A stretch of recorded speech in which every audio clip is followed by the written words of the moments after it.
Hello guys. तो फिर मैंने सोचा कि मेरे हो रही थी फेस पे बहुत ज़्यादा टैनिंग डर्ट, तो मैंने सोचा मैं करवाती हूँ अपनी सिस्टर से फेस स्क्रब और लगवाती हूँ मास्क। तो इसके लिए मैंने किया अपना फेस क्लीन, जो कि किया मैंने पतंजलि फेस वॉश से। फेस क्लीन करने के बाद मैंने अच्छे से तौलिए से पोंछ के फिर उसके बाद मैंने लगाया हेडबैंड लगाने के बाद लिया एवरयूथ का स्क्रब। एवरयूथ का स्क्रब लेके फिर वो करने लगी मेरे फेस पे अच्छी तरीके से मसाज। और मसाज की उसने मेरी 2 से 3 मिनट। और मसाज तो खैर बहुत अच्छे से कर रही थी मेरी सिस्टर। फिर मसाज करते करते डायनो जो हमारा डॉगी है वो हमें कर रहा था बहुत परेशान। फिर इसने दी मुझे बहुत रिलैक्सेबल मसाज।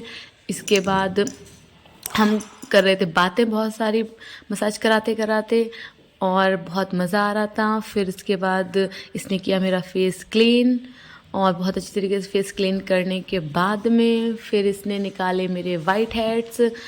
और वाइट हेड्स निकालते टाइम इतना पेन हो रहा था इस टूल से, और मेरे थोड़े वाइट हेड्स निकले भी, और मुझे बहुत पेन हो रहा था। फिर इसके बाद में वाइट हेड्स निकालने के बाद में फिर इसने लगाया, मेरे स्किन लगने लगी थी बहुत सॉफ्ट सी, ग्लो ग्लो सी करने लगी थी। फिर इसने लगाया मेरे एम कैफीन का फेस पैक, और फेस पैक लगाने के बाद इसको मैंने रखा 10 मिनट के लिए। 10 मिनट को रखने के बाद में फिर ये 80% ड्राई हो गया था। फिर मैंने इस किया फेस वॉश, और फेस वॉश करने के बाद फिर मैंने अपने फेस को साफ़ करके फिर मैंने लगाया फॉक्सटेल का SPF 70 सनस्क्रीन, जो कि मॉइस्चराइज़र का भी काम करती है। इससे करने लगी थी मेरी स्किन ग्लो करने लगी थी। फिर उसके बाद मैंने लगाई रीने की pH बैलेंस वाली लिपस्टिक, और इससे मेरे जो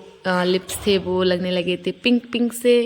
और लिपस्टिक लगाने के बाद में हो चुका था मेरा स्किन केयर डन, और अब मैं ग्लो करने लग गई थी।